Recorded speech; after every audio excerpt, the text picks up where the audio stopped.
Hey there, ladies and gentlemen. Been to the auctions and I finally got one of these brass blade fans. I've wanted one for years and I didn't think I'd ever find one in Tassie because, well, most Tasmanians, old Tasmanians would think, well, I need that, we don't get that hot here.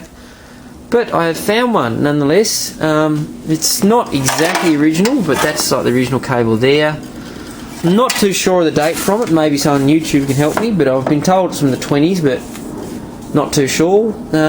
This cord's been replaced a long time ago, as it's been replaced by rubber. We'll plug it in and see how it goes. That's it.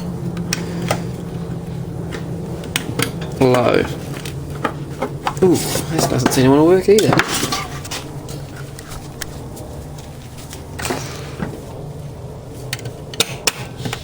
There we are.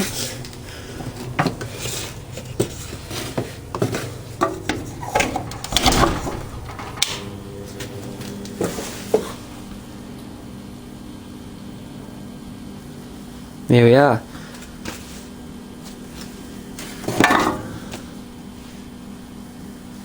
I changed. The blades have been off at some stage to polish them. I haven't taken them off, that's why I got it. But there was a stainless bolt holding the blades on there that would have put them out of balance, so I changed it. If you can see down in there. Where are we? Down there in front of my finger. That's what I changed to a grub screw. It was a bolt about out here, so it would have pushed the fan completely off angle. It would have explained why I had a large chunk of foam underneath it to stop it vibrating across the table. Rightio, we'll see how we go. Right. We're back again with the fan all pulled apart. There's the armature. It's all fine. Thought it might be a little bit rusty, but it's not. The base, you can see where the old red-backed nest is in there. Good thing he wasn't in there when I pulled it apart, and pulled it apart right here. Awkward. Transformer.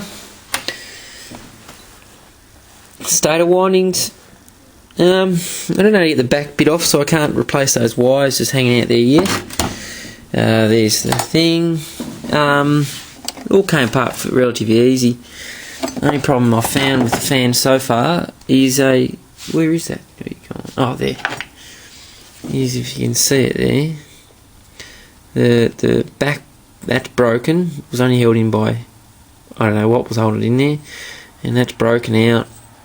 And that screw there's broken out as well. But that sits in there, so that should hold the grease in there. And I don't think that is really going to affect it, because that bearing there itself doesn't spin. It simply spins in there, so I don't think it'll be so bad. Clean some of the grease out to get the bits of broken stuff out of there, so might keep cleaning it out, see how we go. So I think it's been dropped at some stage on its side here. That's what causes it all to get the damage there. Bit unfortunate, but it shouldn't affect the operation of it. Not like they run all the time anyway. That's what that one there is for. Mind you, that one there is probably pretty old itself.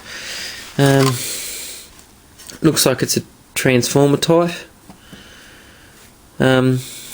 resistor, or voltage drop type thing, so low would be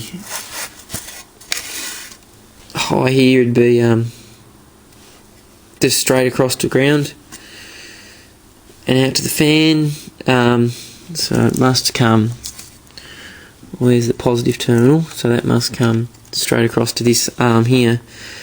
So it's half power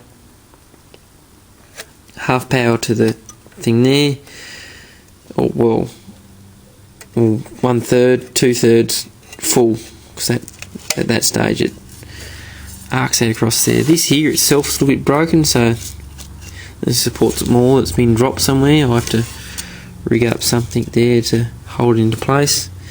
And drill another hole through that.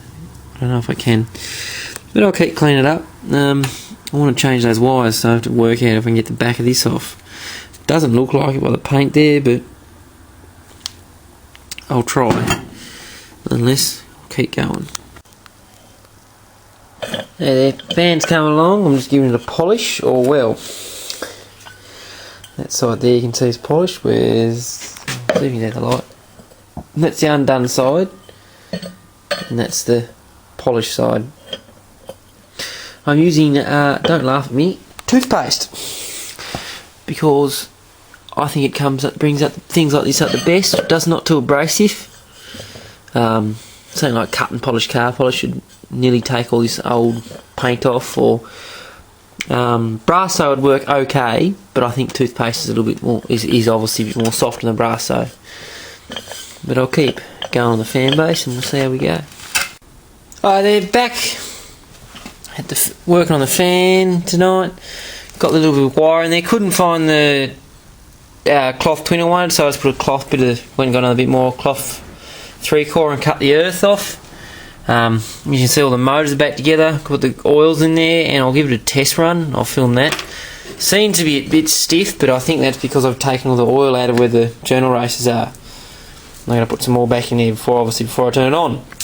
So we'll see how we go. This stuff's quite an experience to cut through without damaging the cables. Anyway, that's the completed one there of the extension cord. Already joined up onto the transformer here, which is all been painted. That's all been all the red backness been cleaned up, and that bolt added on. Turn around that way. Bolt added on the right way around. So we'll see how we go. Okay, well, the fan's running again, rather dodgily. Now, bit of a warning here. I am an electrician as of today. So please don't try stuff like this if you are not an electrician, or just don't drive at home. It will kill you. It's dangerous. Even it's dangerous for me to do that, and I should know better, but it's in my shed, and I've had 4 years of training to learn not to do with it. So don't go home and try stuff like that. That's 2 live wires, just a bit of air between them. But nonetheless, and also the metal objects on Earth, it's running, but we had a problem. Something was seriously wrong with the gearbox.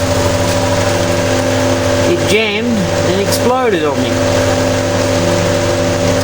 So I don't know where else it's gone. I'm going to hunt for it now, or I might go to have some tea.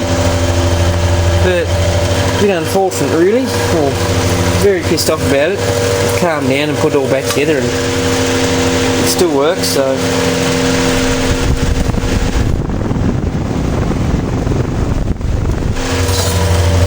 anyway, I'll have a quick screen of this gearbox and go inside. Anyway, there.